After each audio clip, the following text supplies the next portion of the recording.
main event. I'm going to introduce Attorney Maurice Jenkins.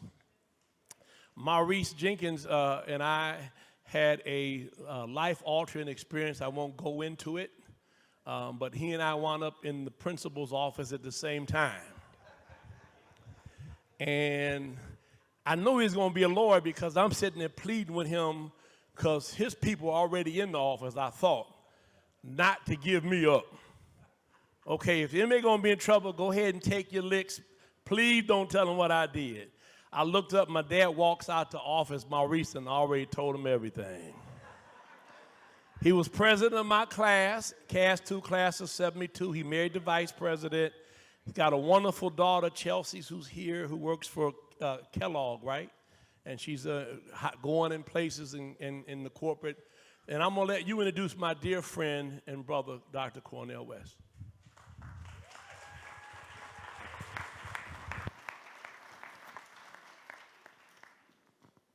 Good evening. It is, as I told Dr. West, or Brother West as he is affectionately known by many, it's a distinct privilege for me to have this opportunity, not only to meet him, but to have a conversation. And to effectuate that, I pressed Reverend Sheffield, and he was kind enough to make that happen. But while you may have seen him on TV or on the internet, I think this is a special occasion for all of us, because on the minds of many, and we'll get into it, is why is he running for president? Dr. West is a philosopher. He's an author. He's an activist. He's a public intellectual. He's a professor at Union Theological Seminary. He's got 3 or 4 albums out there. I did my research. In addition, he's authored at least 20 books, from Race Matters, Democracy Matters, all those things that in the tradition of Martin Luther King and Fannie Lou Hamer, those freedom fighters who, in a prophetic way, gave us a vision on which we all stood. And so he's married. I heard him talking to his daughter. It sounded just like a conversation I would have with my daughter. So we're kindred spirits in that regard. And I could go on and on. He's formerly been a professor at Princeton, Harvard, in politics, but more importantly, he's been a voice of truth and integrity and personal value, self-worth, and it's all underpinned by a spiritual grounding that causes him to do what he does out of love for me, you, and humanity. So with that, welcome, Dr. West. Thank you, thank you, thank you, thank you, thank you, thank you. Lord, but let me just say a little brief words, because I'm just so very, very blessed to be here. This is consecrated space, not just this institution associated with one of the first families in the history of Black America. That's the Sheffield family. Let us be very clear about that. Pioneers, path blazers, but most importantly, always centering in distinctive ways on the doings and sufferings of folk, beginning on the chocolate side, but it always spills over. And I like that spillover love. If you love black folk enough, you're going to end up loving everybody. But if you love everybody but black folks, something's wrong with you. And the Sheffield family with Kathy and then my dear, dear, dear brother Horace, we go back 44 years. We drove back with the Volkswagen in the summer of 1979 and met his magnificent father, Horace Sheffield II. And he's been my dear brother. He's a living legend. He's someone who I deeply love and respect. And anytime I come to Detroit, I am profoundly humbled because I consider Detroit the cultural capital of Black America. Oh, yeah. I learned this from one of the great products of Detroit named Darrell Mitchell. Anybody know Darrell Mitchell, the founder of the League of Revolutionary Black Workers? He and I used to sit and talk about Stevie Wonder for hours after hours after hours. And this is when he put out 5 albums within 6 years, the greatest production since Mozart, because he was in his 20s when he did it. I was just with Stevie Wonder last week. One of the great moments of my life, I got down on my knees. And I said, it's just not Saginaw, Michigan. It's just not Lily Mae Hardaway. It's just not Calvin. It's Whitestone Baptist Church that shaped that genius in such a way that he became the greatest love warrior of his generation. Yes, yes. And that's Detroit. That's Detroit. We ain't got to Aretha yet. It's true. We ain't got to Ron Banks yet, or the Dramatics, but that's my favorite. Oh, let's be honest about it. Anita Baker from Hartford Memorial Baptist Church, or Alice Coltrane. And she's not to be overshadowed with John himself. They go together as artists. And one can go on and on and on. You all know the list. I want to acknowledge my dear, dear brother, Worlington Anderson, though. I love this brother. We've been all across the country and the world working with Brother Tavis many years, and he's still strong as ever. I couldn't believe it when I saw him. And give it up for Brother World. This brother's a very, very special brother indeed. And I know there's many, many others out there, but I just say all that to say that anytime you're talking about truth and justice, and that's always much more important than politics. If you start talking about politics before truth and justice, that's the Keith Sweat moment. Something just ain't right. You already got the wrong starting point. And my dear brother here, Esquire par excellence, but also with an intellectuality and a spirituality in our conversation, you see.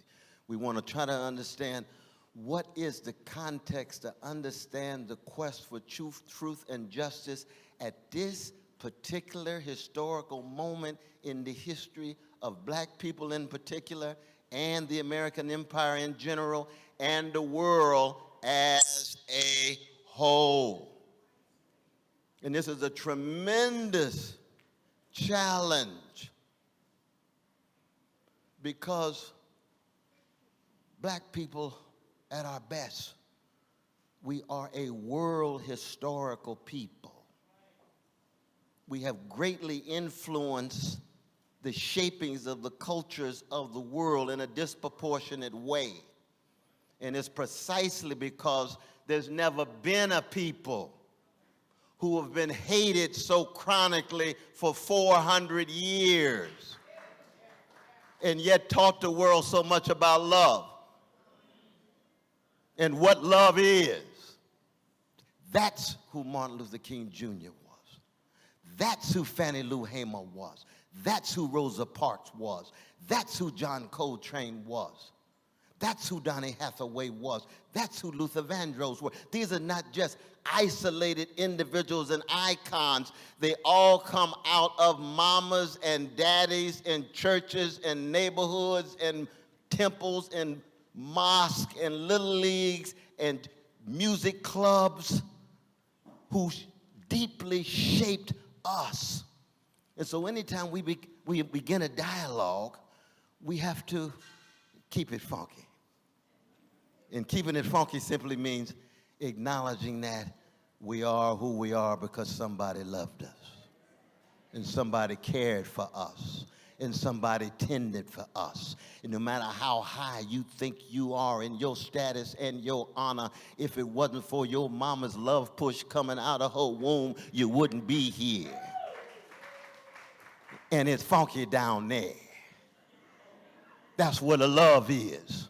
That's where the freedom is. And part of the challenge of Black folk is, how do we ensure that in our conversations together, we don't deodorize the funk and make it superficial and sanitize it and sterilize it. So we might be feeling comfortable, but we missed out on the truth. And the truth is always bigger than us, but it's in the love. It's in the freedom. And if you're not able to muster the courage to be free, and you rather live lives of half lies or lies themselves, then you're always going to be on a deodorized, superficial level.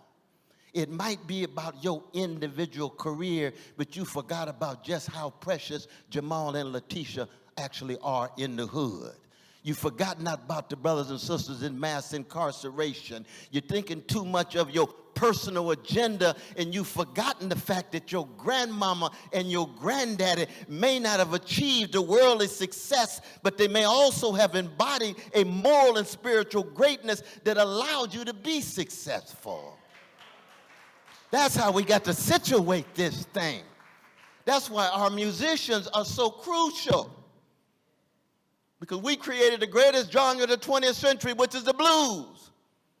And the blues is about catastrophe, lyrically expressed. Nobody loves me but my mama, and she might be driving too.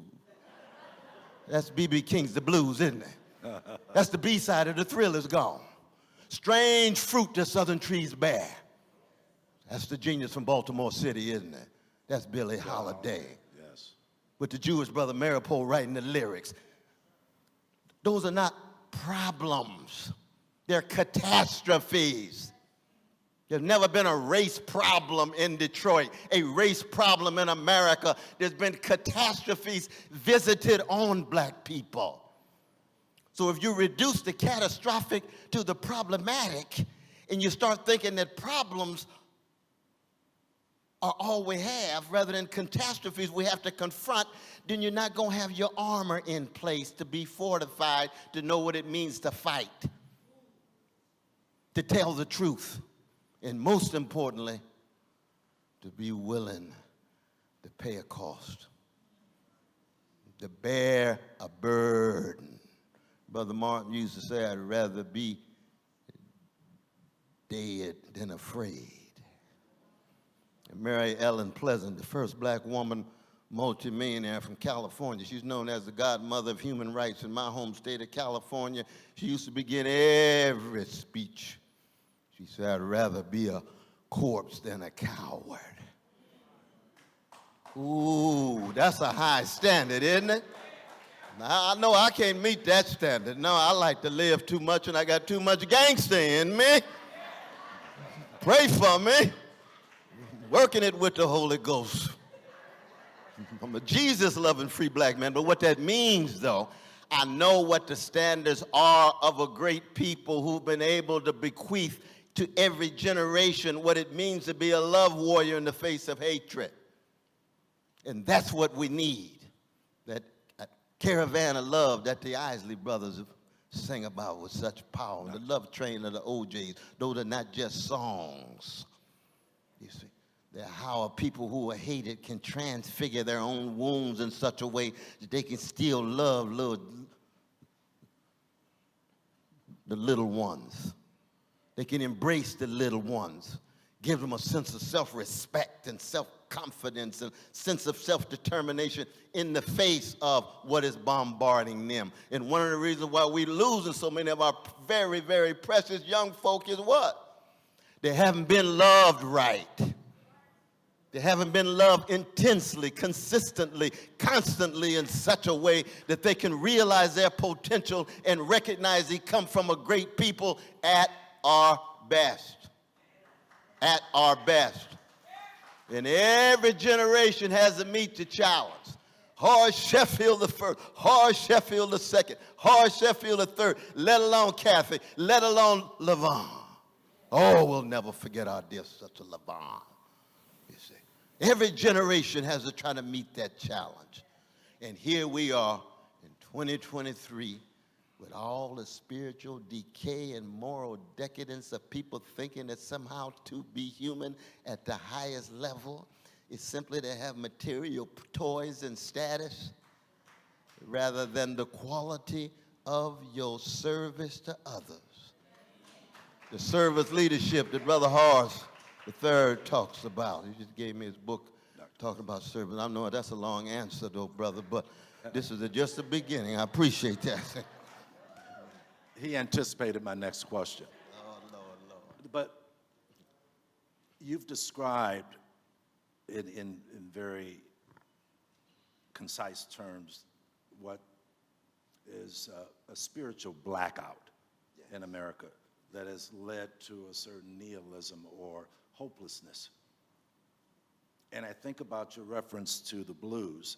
And can you speak to how segregation actually fomented the underpinnings of the blues and the freedom march that we've seen through the ages, and the spiritual undergirding, and how that plays today in a time when people spend more time texting, the sense of community is absent. What does that say for the future of America and your candidacy? And see only the best and not the worst. Just like when you look at the present, you don't want to see only the worst and not the best. As you get older, especially when you get my age, and I'm thinking like, y'all ain't gonna never produce another Curtis Mayfield. I told that to Prince one day when we were in Paisley Park. I said, brother, your genius is beyond description. I don't have a language for it, but Curtis is my man. I just want to be clear about that. So we had another debate for a long time, right? But the important point is that we want to be honest and candid about the best and the worst of the past, the best and the worst of the present, and the sense of possibility of the best for our younger generation. You see, the Chelseas and the others, the Atunes and the others, you see, the Marys and the others. We just had UAW strike this morning with Sister Mary, though, right? Talking about the past, but as a form of empowerment in the present. And I think when we actually look at where we are, we have to acknowledge what is distinctive about the present moment. And what's distinctive about the present moment is we have seen the accumulative effect of 50 years of organized greed on the top, with massive redistribution of wealth from poor and working people to the top 1%. You see? Decade after decade after decade. And what does that do? That already creates a certain sense of hopelessness and helplessness and wondering whether anybody really cares.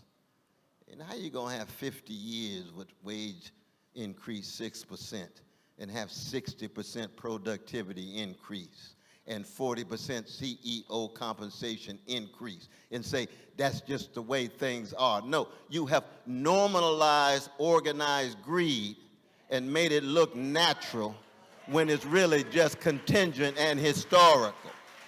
So we have to just make sure we're seeing through the right set of lens.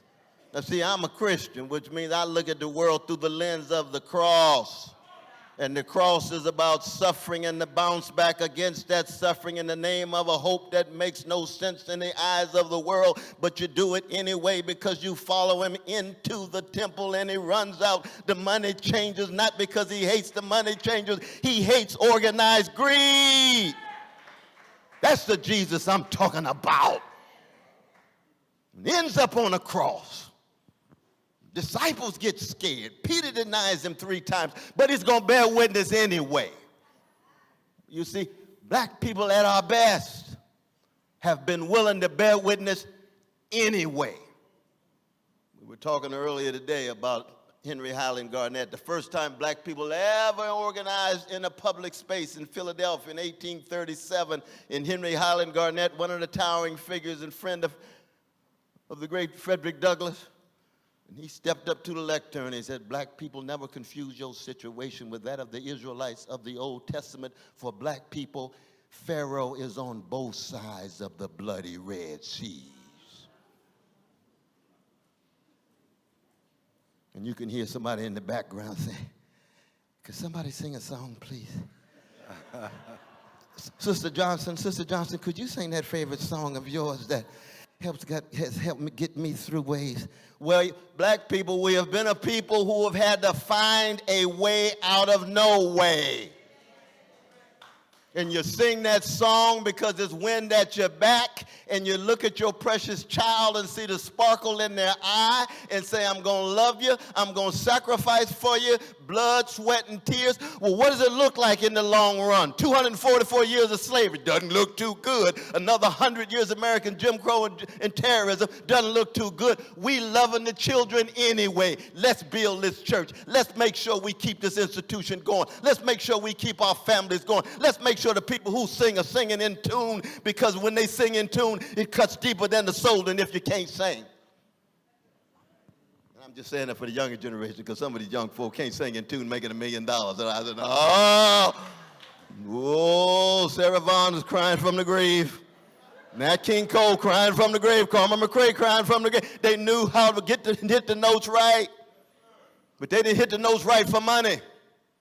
They hit the notes right because they knew that they had to sing from their soul to touch our soul, because we were trying to make a way out of no way. And it's the same today.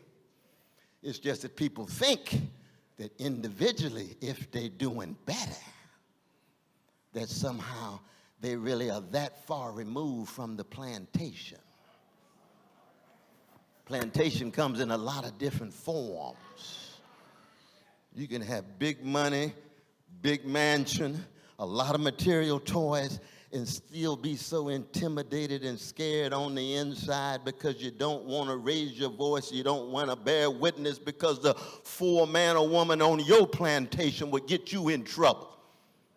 Thank God we don't have a music Sam Cooke tied to the plantation. No, sing from your soul out of Clarksdale. David Ruffin out of Wynot, Mississippi. Sing from your soul, Brother David, coming out of Mississippi, mediated with Detroit's Motown. Sing freely, but it takes courage to be free. And that's what the best of Detroit has been about. You can't be Stevie and a coward. You got to be free to explore new sounds with new instruments and new technology, and still talk about Big Brother and tell the politicians you haven't done nothing. That's freedom. And we ain't got to overjoyed yet. And I'm just using him as one small example. We could talk about Al Green. We could talk about a whole host of folk. They're not just entertainers, they are models of what it is to be free in unfree conditions. And for Christians who really been washed at the blood of the cross by the blood, most of these churches these days produce the blood, the Kool-Aid. So you just dip in quickly and just keep moving, get your next blessing. No, it ain't got nothing to do with the blood. Blood changes your life, turns your world upside down. People looking at you and say, you used to be this, now you're that. That's exactly right, because I've been washed in the blood. There's power in that blood. That was a different way of being in the world. It meant you treating people right, no matter who they are. Because you don't want to be popular. It's not about popularity. It's about your spiritual integrity. It's about your legacy. It's about putting a smile on grandmama's and granddaddy's face in the grave or on the porch of heaven, because that's the kind of human being you choose to be in the short time between your mama's womb and the tomb. That's the greatness of black people. And once we lose that, then we can walk around with all the black pigmentation we want. But we complacent and conformist and cowardly, and we just glad to be well-adjusted to injustice as long as our careers are intact. And we've lost our souls. Even in our music, we've losing our soul. Well, I'm getting too worked up here, no, but that's the second answer to the question, though, brother. No, no, your comments It's are... Detroit, something else. Y'all know that. Yeah, we don't mess around. Detroit don't mess around. But how do you reconcile? We all seek to be free. We espouse a view that we want to be free. And yet, when you step forward in your actions and your words, you are acting like a free man, a free human being. You're being criticized by other black people that you've advocated for simply because you have the temerity to run for president and may hurt an incumbent. What is your view of the two-party system as it currently exists in this American empire? No, I hear you. Pray for me, pray for me, pray for me. Oh, I love it, I love it, I love it. I love it. Lord, Lord. First thing you got to do is you got to always make a space for people who try to speak from their heart. You see, there's a difference between beginning a conversation concerned with political calculation as opposed to speaking from your heart. And I believe, as Shakespeare said in Hamlet, something is rotten in Denmark. I believe something is profoundly rotten in America. Something's profoundly rotten in the political system, in the economic system. Something's rotten in the society. Now, I know that's not the language of a politician. You know why? Because I'm not a politician. I'm true to my calling. I'm a child of Irene and Clifton West on the chocolate side of Sacramento, and I was baptized in Shiloh Baptist Church by Willie P. Cook coming out of Brookhaven, Mississippi, Beulah Baptist Church. You see, which means that I want to speak my mind in the classroom, on the block when I go to jail, and I'm a hang loose Baptist, so I spend a lot of time in the nightclub. I'm free on the dance floor. I understand you danced with Nina Simone and cut quite a rug. Well, it wasn't with Nina, but with some others. We Well, I'm just cutting a trying to whole lot of I'm just rugs. trying to Yeah, keep it that's right. clean. No, I never did dance with Nina, though, but I did meet her in the airport and got down on my knees. And I said, Mississippi goddamn backlash blues. To be young, gifted, and black, you have enriched my life in a way I don't have a language for. I will hug you forever. Oh, I love me some Nina, but I never got a chance to dance with her. Now, I danced with Valerie. I asked Nick for permission, but I did dance with Valerie Simpson. Well, we won't get into that, but that was one of my high moments in life, other than being on the stage with Shirley Caesar in South Carolina. But my point is this, that some of us must attempt to be true to our calling. And if your calling is truth-telling and justice-seeking, for the least of these, because somewhere I read, he or she is greatest among you will be your servant. You'll look at the world through the lens of those Francis Fanon called the wretched of the earth. And therefore, you will always be cutting against the grain. You'll be in the world, but not of the world. You won't be conformed. You'll be transformed by a love and a grace that's bigger, that never makes sense in the eyes of the world, but you tied to a kingdom that people can't see, but it's at work inside of you. And it's the love that my mama and daddy and Shiloh and the Black Panther Party put in me, is the love and the integrity and courage, and I fall short. I try again, fail better, but I bounce back over and over and over again, and I'm going to be faithful until death. That's the kind of Jesus-loving black man I intend to be. I'm not going to violate my mama's teaching. Irene B. West, I'll never be one half the human being she was, or one half the man my father was. So it gets personal. You know, people get in all these abstract arguments about politics. No, you're talking about my mama and my daddy, man. And they set a high standard. So I know I can be wrong. I got to listen to folk. Ain't no doubt about it. But I'm not going to remain silent just based on political utilitarian calculation.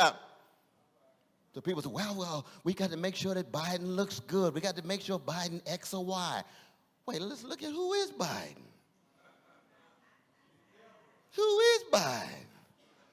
If Biden was a black man, he'd be head of a car dealership in Scranton, Pennsylvania right now.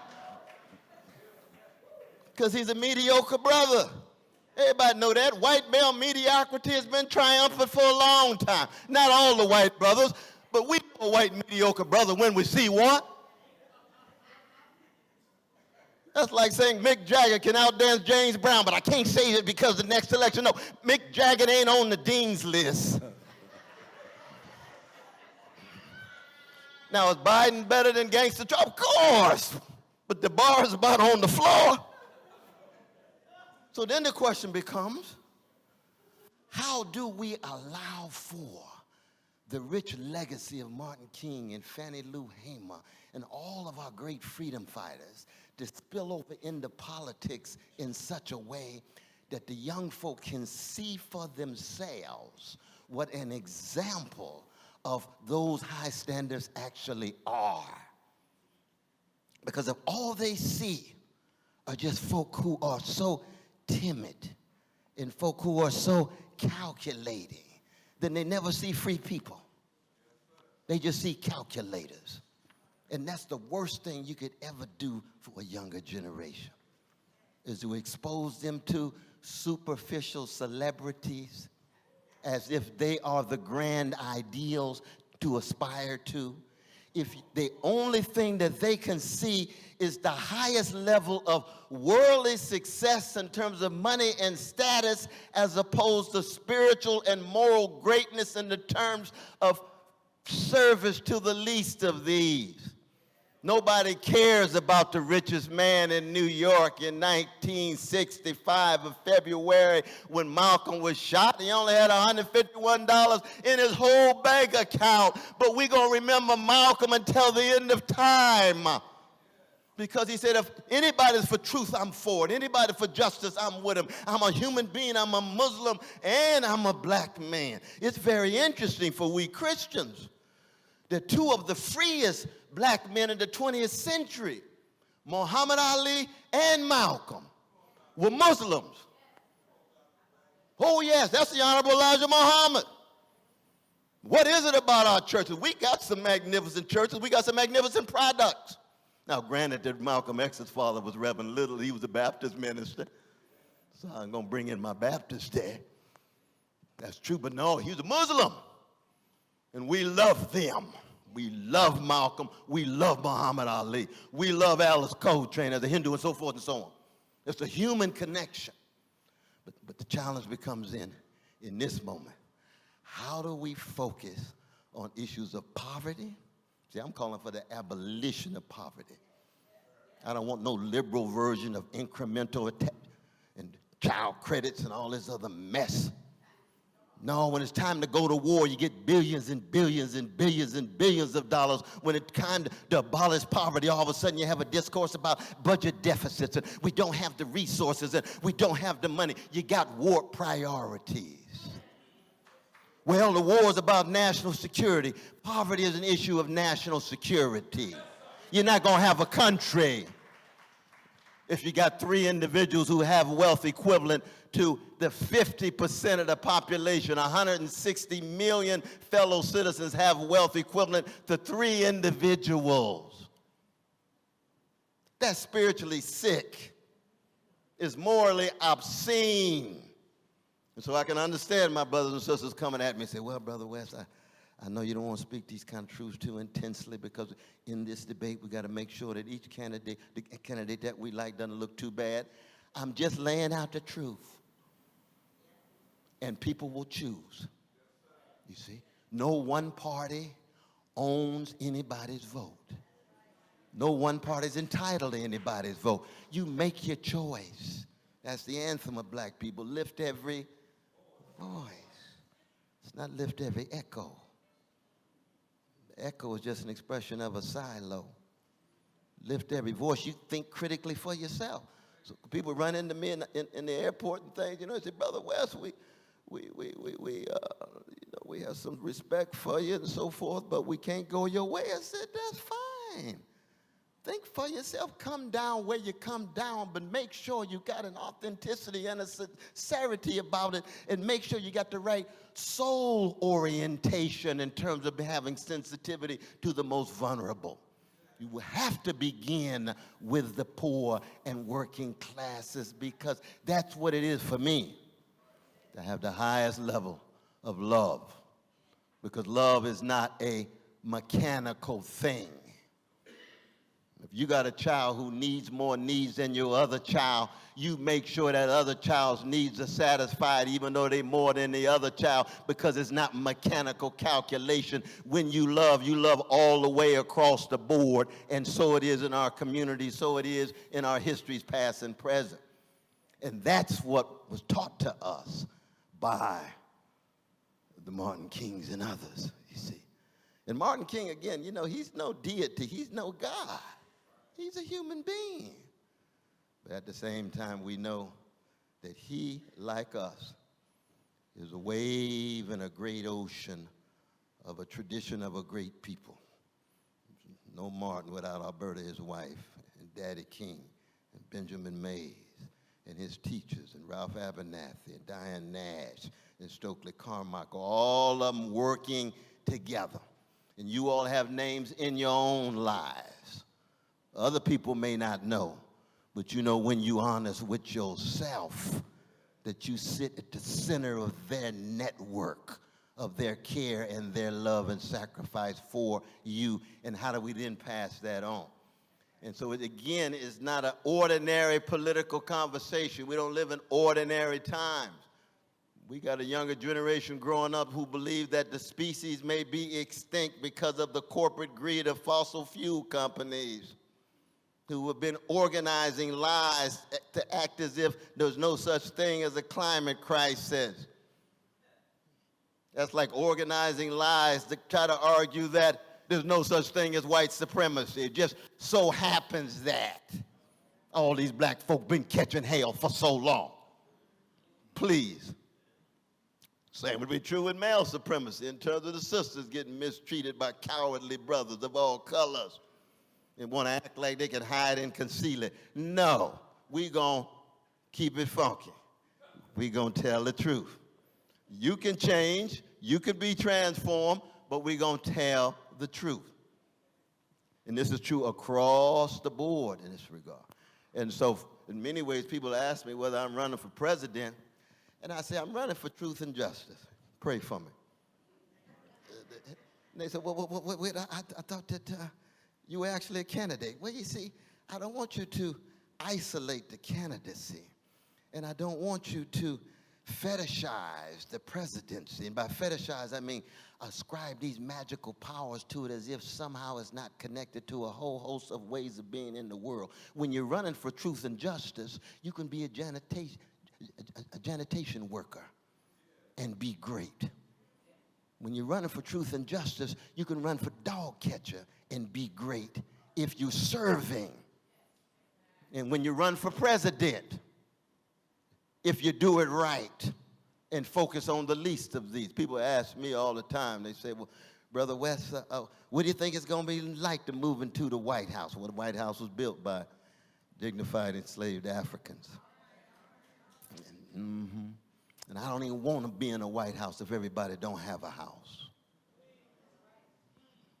I'd rather stay outside, across the street, to remind the press every day, we got a homeless problem. We got poverty problem. We got working people don't have access to health care. They don't have access to quality education. They don't have access to decent housing. We're not going to allow the commodification and the gentrification to completely take over the land and the cities and the spaces and the neighborhoods. That's all market driven. It's money, money, money, profit, profit, profit.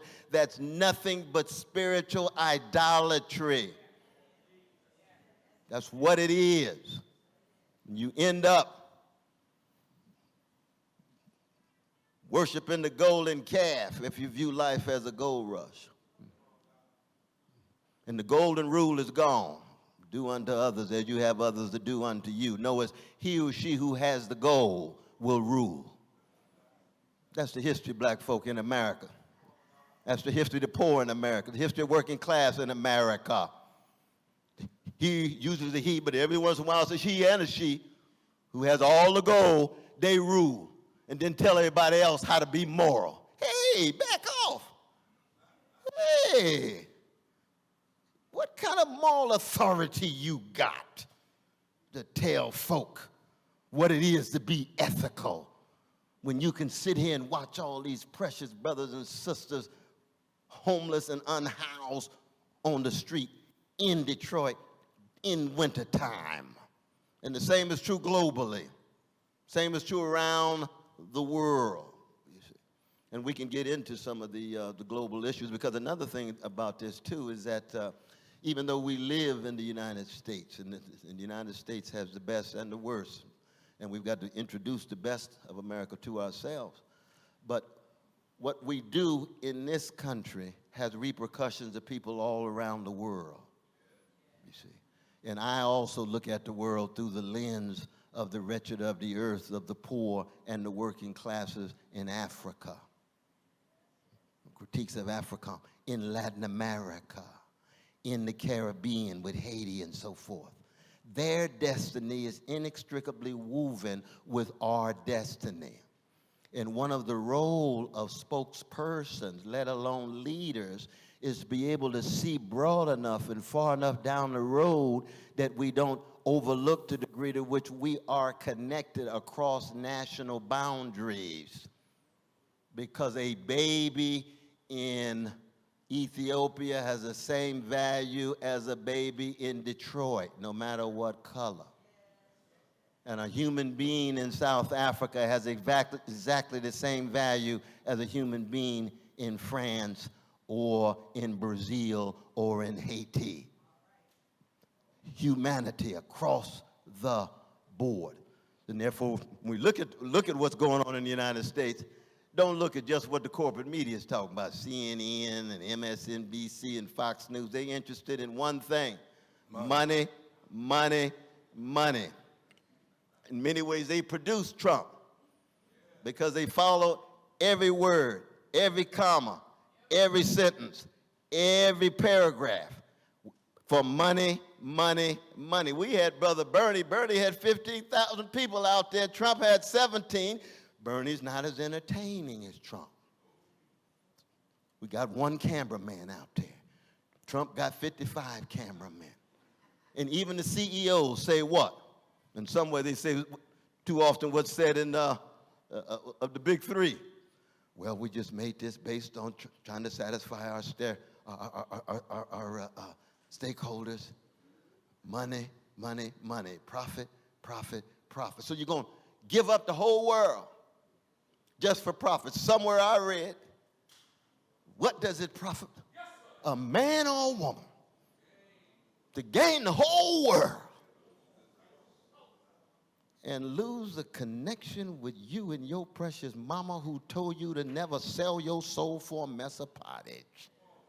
Oh, Lord, that's a living hell, isn't it? All the money in the world, you sold your soul. Oh, Lord, that hurts so much I don't have a language for it. Well, Dr. West. I think we might have to get some cognac up in here. No, I'm just kidding. In the name of Jesus, in the name of Jesus now. In the name of Jesus, I need some cognac. World know what I'm talking about. Are you sure you're not from Black Bottom? Oh, Lord, yes, I'll be proud from Black Bottom. Martin Luther King, among his many prophetic statements, said, there comes a time when silence is betrayal. How is it that we as a people have allowed and condoned and embraced what we know to be lies? That we don't hold politicians, our neighbors, our friends, and others to the truth. Now, I know the truth, people argue about what the truth is, but as the old saying goes, when you hear the truth, you'll know it and you'll say amen. How is it that the two-party system has conditioned Americans to accept that, oh yeah, I know I'm going to be lied to, but I'm still going to vote for this person? Is that why you're running? Have we been lied to by the parties? But layers of lies, thick forms of mendacity. But I want to come back first to black people, because this is very important, though. And this has been true for every generation of black folk. You see, when the first dignified African stepped off that barbaric slave ship and was taken to the slave auction on the way to the plantation. Our challenging part has been too much poverty, not enough self-love. We haven't had access to resources. Enslaved peasants. Then we finally made our way to an industrial city. That's why Detroit is distinctive. It's the first time in the history of black people in the United States you get all the genius and talent of the black country folk. Because you go just 3 generations back, all of us are country folk. Now, I know you walk around cityfied and sophisticated and refined and everything and want to keep a distance from the folk, but no. You wouldn't be here if it wasn't for the country, old school, old folk. And you were down there because it's exploiting our labor, free labor, generation after generation after generation. And what were they trying to do? They were trying to take the splendor of African peoples and to thoroughly niggerize us. That's what they tried to do. And you see, when you niggerize an enslaved, a dignified folk into slavery, then Jim Crow Jr., then Jim Crow Senior and Jim Crow Jr., what you attempt to do is first you convince them that they're not as beautiful as they are. They're not as intelligent as they are. They're not as moral as they are. Then the key thing is, there's a genius from the south side of Chicago named Lorraine Hansberry who wrote a play that remained unpublished called Hannibal. And she created a new word. It's called scarified. And it's a combination of keeping black folk scared, fearful, intimidated, laughing when it ain't funny, scratching when it don't itch, wearing the mask in order to negotiate and navigate in white supremacist space, viewing yourself through a white gaze and therefore adapting how they look at you rather than how you look at yourself based on the best of your tradition. So what's at the center of it? It's the 3 hounds of hell that the great Howard Thurman talked about, who was the teacher of Martin Luther King Jr. Martin Luther King Jr. had the text, didn't he, Brother Horace? Jesus and the disinherited, right in the back of his pocket. And the Bible was on the other. And the 3 hounds of hell are what? Greed. And black folk here because of organized greed. White supremacist, capitalist greed that brought us here. And it's still affecting us right now on the line. UAW. What was the second one? Hatred.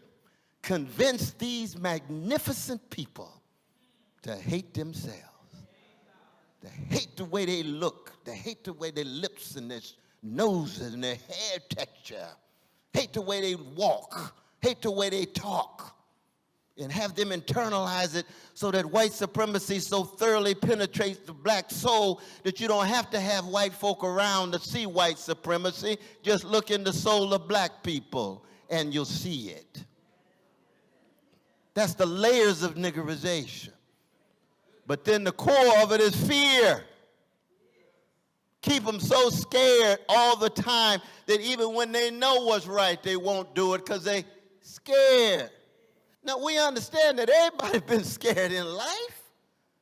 And what is the one thing that breaks the back of fear? It's only love. That's one of the reasons why we have been a love-centered people, love supreme, love in the need of love. Toni Morrison's be loved. James Baldwin's love forces us to take off the mask we know we cannot live within, but fear we cannot live without. That's the love warrior out of Harlem. Never went to college, but a college went through him. Same tradition.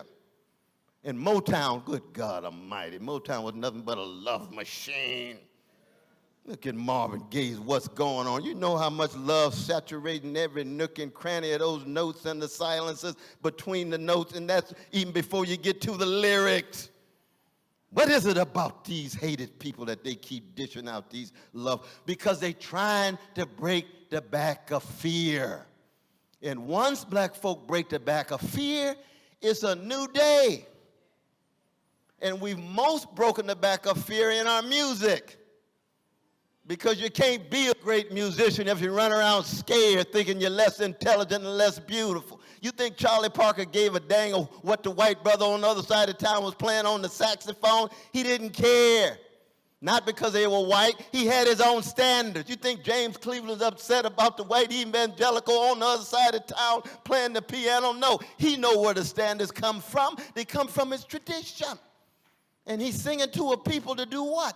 To get them to no longer be scared. There used to be a brother named Sylvester. He used to play every fifth Sunday in my church. His name known to the world as Slide. He's part of Slide and the Family Stone. He's from Vallejo, just like Confunction and E40. And he wrote a song called Stand. Y'all remember that song? You've been sitting much too long. There's a permanent crease in your right and wrong. Stand. There's a cross for you to bear. Things to go through if you're going anywhere. Stand. They'll try to make you crawl because they know what you're saying makes sense and all. That's just not a song. That's a source of empowerment. That's wind at one's back, trying to break the back of fear. And when black people do break the back of fear, what often happens? Character assassination, literal assassination, demeaned, marginalized, degraded, lied on, so they can teach a lesson to the rest of the black folk. See what happens when you tell the truth. See what happens when you break the back of fear. See what happens when you really love black people, because black love is a crime in a white supremacist world. When you fall in love with black people, you better be ready to die, because you're going to get criminalized. There's no other alternative in one way or another. But that's part of the pharaohs on both sides of the bloody Red Seas, you see. And so that means then there's got to be some of us who are willing to pay the ultimate cost. And that's exactly how it is. Think of all the death threats your father went through, Brother Horace, week in and week out. Sometimes from black folk themselves. Because we've got some black folk who got their own views about things that can get very twisted, and we have to always remind ourselves, we never loved black people for black people to love us back. We love black people because they're worthy of being loved no matter what. Even when they coming at you and twisted, because they made in the image of a great God, and that's true for anybody, but I'm talking about black folk tonight, you see. This ain't no quid pro quo kind of thing. This ain't no calculation. It's like trying to love your child, or just for your child to love you back. Well, it ain't love. That's transactional. We talking about something transformative. Or in your relationship, I'll do this for you if you do this for me. Let's check it out, baby.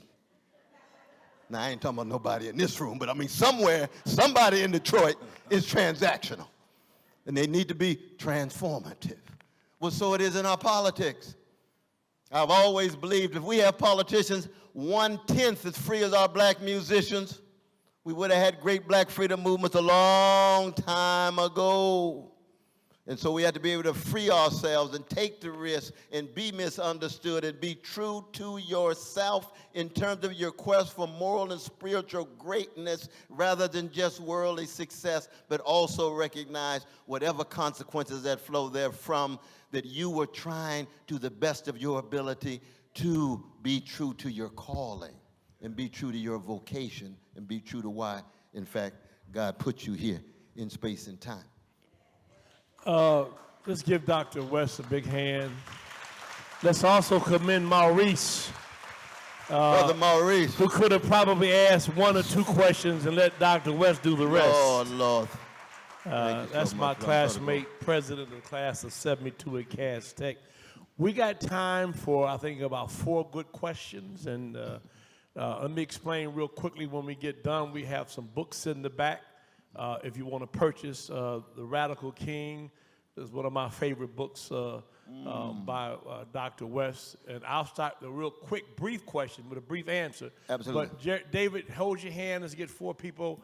I shared with you the photograph that my family owns, which is the original photograph of King and Malcolm in Congress, right? Yeah. And so we've been told, I was at the Audubon last week, that that's the only time they met.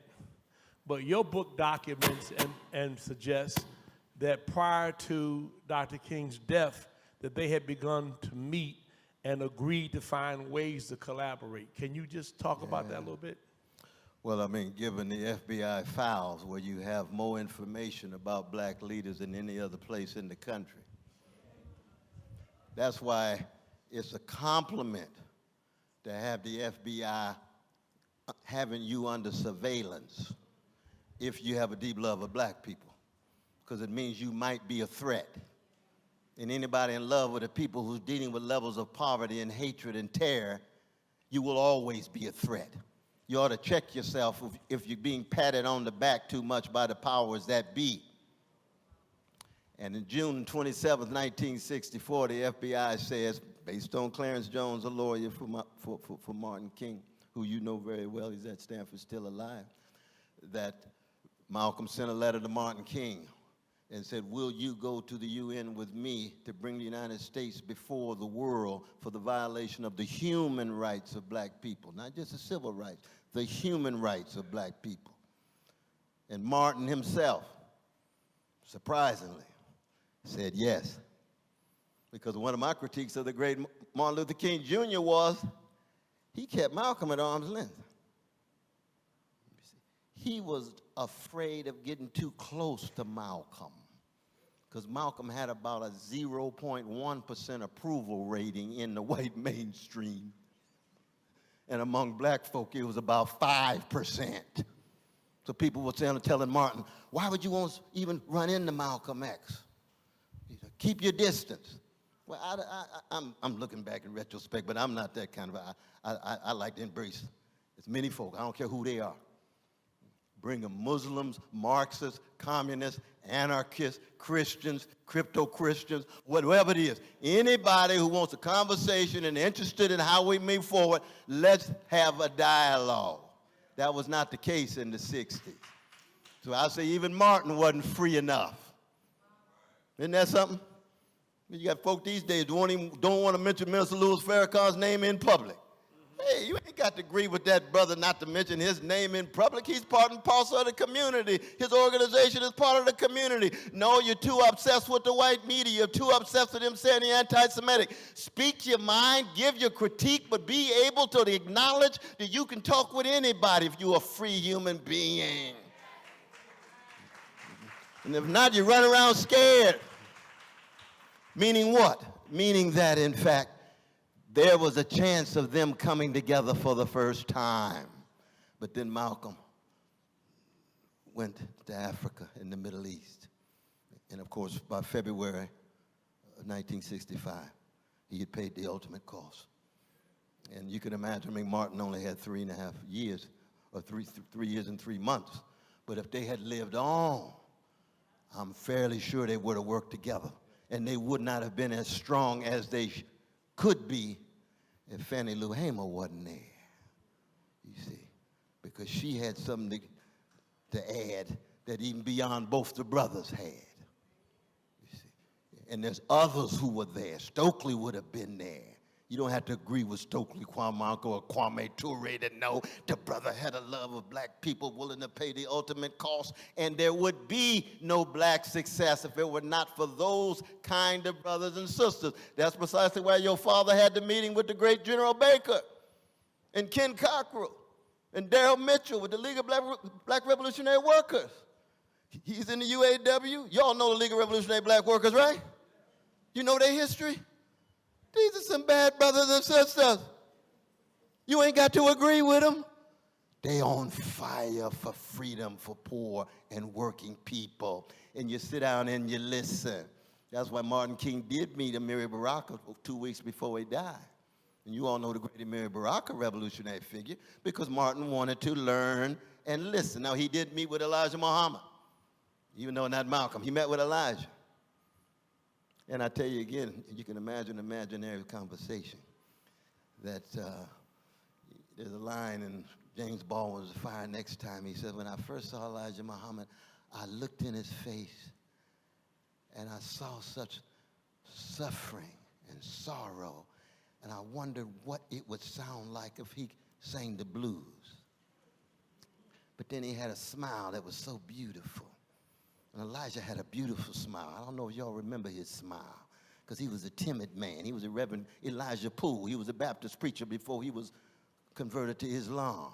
His brother used to preach in Kalamazoo. I used to go to his church, Reverend Poole. And when Martin meets Elijah, and Elijah turns to Martin, he says, what makes you think that integration can ever be successful?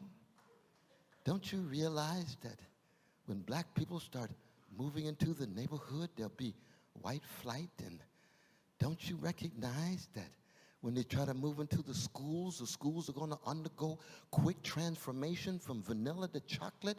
What makes you ever think, Martin, that your integration's going to work? And Martin just puts his head down, and he looks up at Elijah, and he says, the Honorable Elijah Muhammad, what makes you think that America will ever allow you to form a black nation that consists of Alabama, Georgia, Mississippi, Louisiana? And they both looked at each other and said, well, I guess in a certain sense, neither option has a snowball in hell if we're concerned about the plight of the least of these. And I can hear somebody on the edge of the table at Elijah Muhammad's house do what? Somebody sang a song. Somebody got to lift their voice. We right back at the situation. We got to make a way out of no way.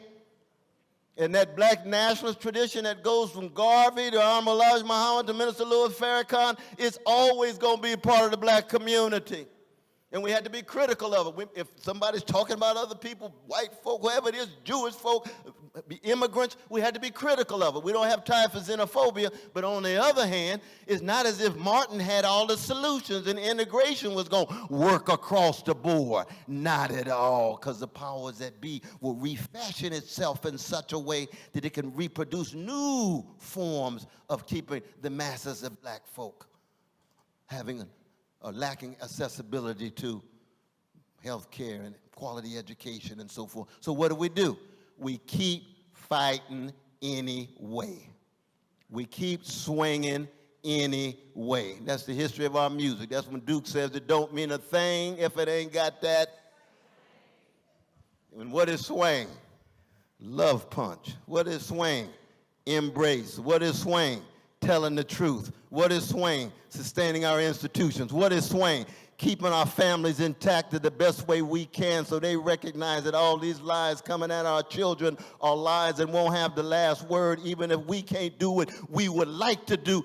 They know that they come from a great people whose greatness have been obscured by the lies coming at them. Hey, that's the best we could do in space and time. We all got one life to live on this side of Jordan, and we try to pass it on. So that was a wonderful connection of Martin and Malcolm, when we bring in Fannie Lou Hamer and Stokely Carmichael and so many others, the James Lawsons. We got so many to bring in this regard. So I kind of miscalculated Dr. West's brevity in response to his question. I'm going to make them shorter. I'm going to make them much shorter. I'm going to have to limit the questions to just a couple because we've got somewhere else we got to be. By the way, this is the book. It's $20. We have a special area in the back. You can purchase the book, and he'll sign it for you. Go ahead, David. Dr. West. Yes. Much love and respect for you, brother. Yeah, they love you, though, brother. You know, I have a question for you. I don't conform to the two-party system. I have not voted for a major party candidate for president since 2008. How do we get enough other black people to be brave enough to say the hell with the two-party system and the hell with the Democratic Party and do what's right that's in the best interest of us as black people? Yeah, that's a wonderful question, though, brother. I mean, part of it is we just have to be examples without being self-righteous, because I think people have plausible arguments. I mean, the major argument is, well, if we don't go for Biden, then Trump's going to win. And we don't even know whether Biden or Trump are going to be the candidates, to tell you the truth, because Biden might run out of gas any day. God bless him and be with him. You know, I mean, all of us wrestling with cognitive decline, you know what I mean? I've been wrestling with cognitive decline for the last 20 years. When I look at his cognitive decline, I say, ooh, God bless you, brother. And then Trump, you know, he's just been a gangster for so long and thinking he can say and do anything without accountability, and now he's finally get caught. You know, let the 10 Commandments go, and I'm obsessed with the 11th commandment, thou shalt not get caught. Well, you're getting caught now, man. You got to deal with the consequences, you see. And so in that regard, my brother, we're going to have people who are willing to speak those kind of truths. We got 40% of our fellow citizens who do not vote at all whatsoever. They dropped out completely. 62% of those who vote for the Green Party say they will never, ever vote for a Democrat or a Republican. So they would drop out if they didn't have a Green Party person to vote for. So you got independents who have completely dropped out, and you got independents who haven't dropped out but will not vote for the two-party system. Things are up in the air. I'm improvisational. I'm jazz-like. You see? I'm flexible. I'm fluid. I got to see what's going to happen. I'm going to proceed. But I'm going to proceed with my truths. I'm not going to be silent. I'm not going to hold my tongue. What is this inside of me, Walter Hawkins says, that doesn't allow me to hold my peace? No, you got to make sure you raise your voice in that regard. But on the other hand, I do, you know, acknowledge people who listen to what I have to say and agree with part and decide they go another way. I understand that. I'm not demonizing you. I don't believe in demonizing people just because I disagree with them. Just make sure you're a force for good at the most powerful way that you can be. I keep looking at this brother here like I know him from Union. Is that the same brother? No, absolutely. Yeah, you gotta look alike. Both of y'all handsome as you could be, though, brother, but you gotta look alike from New York. Well, it's good to see you, though, man. But give it up for this brother, though. I've been looking at him. I said, oh, is that my student from Union? Some of that, he looked just like. But absolutely. So that would be the response to that question, though, brother, and I appreciate that. Yeah, we got one more question, and then don't forget we have an after party at one mic. You can come down and socialize. We got to take care of a few things and get out of here. I'm foolish enough to be going to Chicago tomorrow and drive the Green Bay to watch the Lions hopefully beat the Packers. Oh, brother. I finally drunk the Kool-Aid. I tried not to. Go ahead, David. Dr. West, I'd like to say thank you for giving the brave the confidence to also stand up for the courage of their convictions. My question is regarding poverty you spoke of. Yes. The economics in our country seem to be more motivational in this capitalist society than our unity. There was a time when chitlins ate, and now we want to eat foie gras and Chateaubriand. Why can't we be, and what will you bring to the conversation and the debates regarding unity without regard for economic issues? Because black folk made it before the money came, but we were together and we were looking out for each other. And the Green Book provided resources for us as we traveled this nation. Today, we shut ourselves off. We don't know the black person that lives next door, that That's we've right. lived next door to for decades. Yes, What is yes. happening? And at what point will we re-enter that conversation which Malcolm talked about, which Martin talked about, which Fannie Lou talked about? It wasn't about money so much as it was for about unity among our people. Yeah, appreciate that question, my brother. Appreciate the question, though, definitely. You remember the point I made earlier, though, brother, about how important it is when we look back, we see the best in the worst? That when Martin Luther King Jr. was shot down on that balcony at Memphis, April 4th, 1968, 55% of black people disapproved of him. You see, so we shouldn't tell our younger generation that Everybody loved Martin Luther King Jr. When he came to Detroit, he could go to C.L. Franklin's church. He could go to Hartford Memorial. He can go to there was a whole host of churches wouldn't touch him with a 10-foot pole because he was too dangerous. And I already told you about Malcolm. Malcolm got like 4% approval. Now his body's in the grave. Everybody love him. People walk around with X hats and Spike making films. And that's a wonderful thing. Be honest about it. And we can get even closer. If Jesus really came back and showed up into many of our churches, dressed the way he dressed, walking the way he walked, treating all of the poor and everyday people like their dignity and have a nobility imposed on them by God that he served, many churches would push him out. He's trying to get a foothold in his own church. Meaning what? Meaning even in the past when it looked like we had unity, we didn't really. No. The great W.B. Du Bois in 1922 worked with the U.S. government to have Marcus Garvey incarcerated. Ain't that something? I love Du Bois. He just wrong as two left shoes. You can disagree with Marcus Garvey, but out working with the government to then have him deported. Meaning what? I don't call that unity. No, not at all. There's always been conflict, contestation, struggle in black communities, in black churches. Shoot, I know some deacon boards sometimes you got to call in security during the deacon meeting. You know what I mean? The Holy Ghost disappears, and next thing you know, all kind of conflicts happening. We've always had conflict in the black community. What we did have was we had more unity in our conditions and in our neighborhoods because all of us lived on the Jim Crow side of town.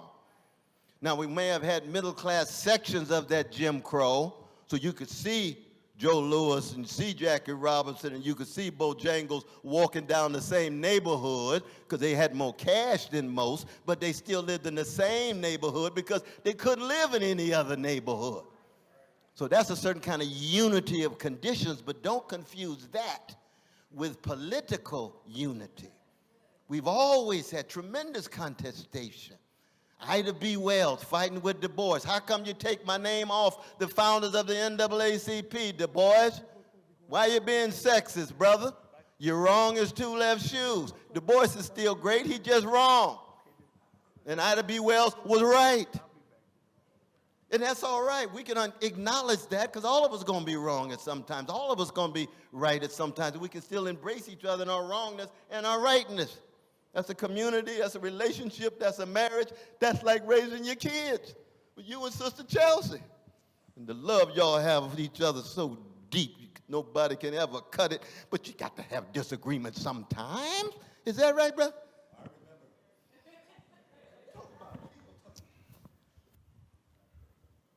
Yeah.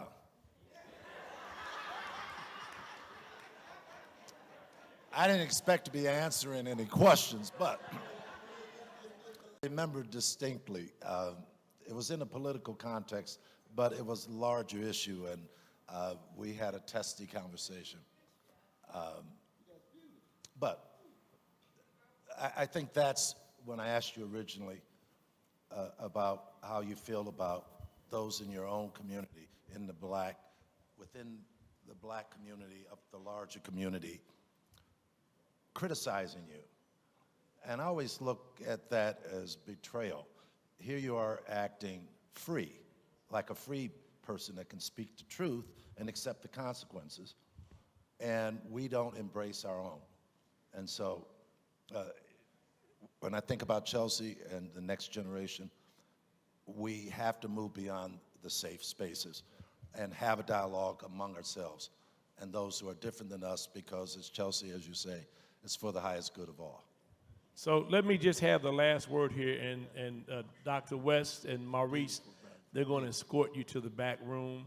But here's what I say. You know, I say I'm tired of dealing with black folks that love black people, but ain't found none they like.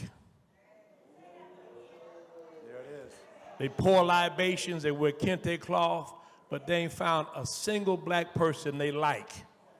And that gets to your love ethic. Yes. And anyway, so come on, Bridgewater and everybody, take these to the back. Thank you, gentlemen, and just give them a big hand. Chelsea and Corliss, y'all go back with your dad. Come on, Cornell. We're not done yet. We're gonna just say goodbye to you. We appreciate you. The book will be for sale in the back. If you want to buy a book, we have 50 of them. He will sign them. Come to the back with him. Come on, Maurice. Go with him, please. Just 1 minute.